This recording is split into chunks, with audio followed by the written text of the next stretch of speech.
Gavin Wax is the president of the New York Young Republicans Club. He's a frequent guest on this program, and he's back today, this Monday morning. Realistically, would you put...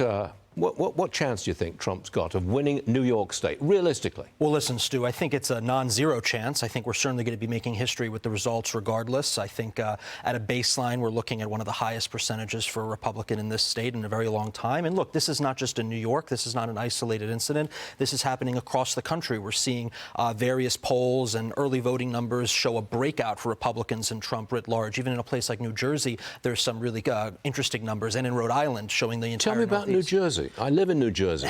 Well, look, I think New Jersey has a lot of trend lines working our way. Have you seen them? I've seen them. I mean, saw them physically at Wildwood on the beach there. No, but have you seen internal polls? Oh, yeah, I've seen numbers that show that it's within the margin of error, and I've seen similar numbers out of Rhode Island. I've seen similar numbers across the country in some of the more traditional swing states, and I think what we're looking at is a realignment in action. I think it's a realignment towards the Republican Party, towards President Trump, his populism, his type of approach to politics, and I think we're going to see a lot of traditional states, even if they don't flip this cycle, they're going to get very close, and then the next 10 years, we're going to be talking about them a lot more. In traditional blue states, if Trump does well, he would actually help the down-ballot voting, wouldn't he? Correct. Like in New York especially. Correct, and that is what the House Conference Chairwoman, Elise Stefanik, who is a member of the New York Young Republican Club, was talking about. Here in New York, the House majority passed through the state, so down-ballot races in New York are extremely important for the Republican Party to maintain control of the House and to continue to grow our majorities. Look, young men seem to be going toward Trump. But how do you get them to come out and vote? I think NBC's got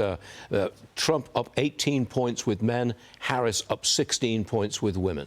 Yeah, there was an Iowa straw poll that showed President Trump up 30 with young voters. That's his highest number in that poll over the last 3 cycles. I think what we're seeing right now is a push and pull effect. The Democrats are pushing particularly young men away from the party with their rhetoric, with their radical policies, with, in some ways, this radical feminist agenda. And you see President Trump embrace the rhetoric, the substance, the policies, and the type of media approach that's bringing young men into the fold, whether it's the podcasts, whether it's, showing up to UFC, showing up to sporting events, these big rallies. He's doing things to appeal to the younger demographic, to younger men. And look, he has an older millennial on his ticket in J.D. Vance. I think he's the first millennial candidate on a presidential ticket. So I think all of these things are bringing these young voters in. If they show up, we win. And you are relentlessly optimistic.